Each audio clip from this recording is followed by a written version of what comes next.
ஒரு 4லேருந்து 5 வெங்காயம் தேவைக்கு ஏற்ற அளவுக்கு நீங்கள் கட் பண்ணி அதை ஒரு மிக்சர் ஜாருக்கு மாற்றிட்டு அதில் நம்ம ஒரு 3 பச்சை மிளகா சேர்த்துட்டு நல்லா இதை அரைச்சி பேஸ்ட்டாக எடுத்துக்கலாம்.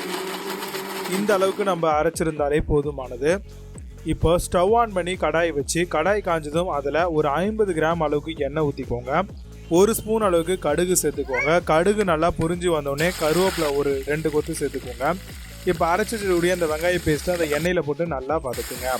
இப்போ நல்லா வதங்கி வரக்கூடிய இந்த டைம்லேயே நம்ம ஒரு 7 தக்காளி நம்ம மிக்சர் ஜாரில் ட்ரான்ஸ்ஃபர் பண்ணிக்கலாம். அதையும் சேர்த்துட்டு நல்லா அரைச்சி பேஸ்ட்டாக எடுத்து வச்சுக்கோங்க. இந்த தக்காளி எல்லாமே நல்லா உங்களுக்கு சாலிடாக பேஸ்ட்டாக வரணும். இப்போ ஃபுல்லாக கம்ப்ளீட்டாக அரைச்சதுக்கப்புறம் நம்ம ஆல்ரெடி வெங்காயம் போட்டிருந்தோம் இல்லையா, அதில் பார்த்திங்கன்னா ஒரு 7-8 பல் பூண்டு சேர்த்து தேவையான அளவுக்கு உப்பு சேர்த்து நல்லா வதங்கினதுக்கப்புறம் நம்ம அரைச்சி வச்சிடக்கூடிய அந்த தக்காளி பேஸ்ட்டையுமே நம்ம அது கூடவே சேர்த்துக்கலாம். சேர்த்துட்டு எல்லாத்தையும் நல்லா ஒரு சேராக வதக்குங்க. நல்லா பார்த்திங்கன்னா இந்த மாதிரி எண்ணெய் பிரிஞ்சு வர அளவுக்கு நல்லா மிக்ஸ் பண்ணிவிட்டு வீட்டு குழம்பு மிளகாய்த்தூள் ஒரு 3 பெரிய ஸ்பூன் அளவுக்கு நம்ம சேர்த்துக்கலாம்.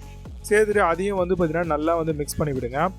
இப்போ பச்சை வாசனை போனோடனே நம்ம மிக்சர் ஜாரில் ஆல்ரெடி தக்காளி அரைச்சி அந்த மிக்சர் ஜார் இருக்கு இல்லையா, அதுலேயே கொஞ்சமாக தண்ணி ஊற்றி நல்லா பார்த்திங்கன்னா ஊற்றி மிக்ஸ் பண்ணிக்கோங்க. இந்த மாதிரி நல்லா கொதிச்சு வரும்.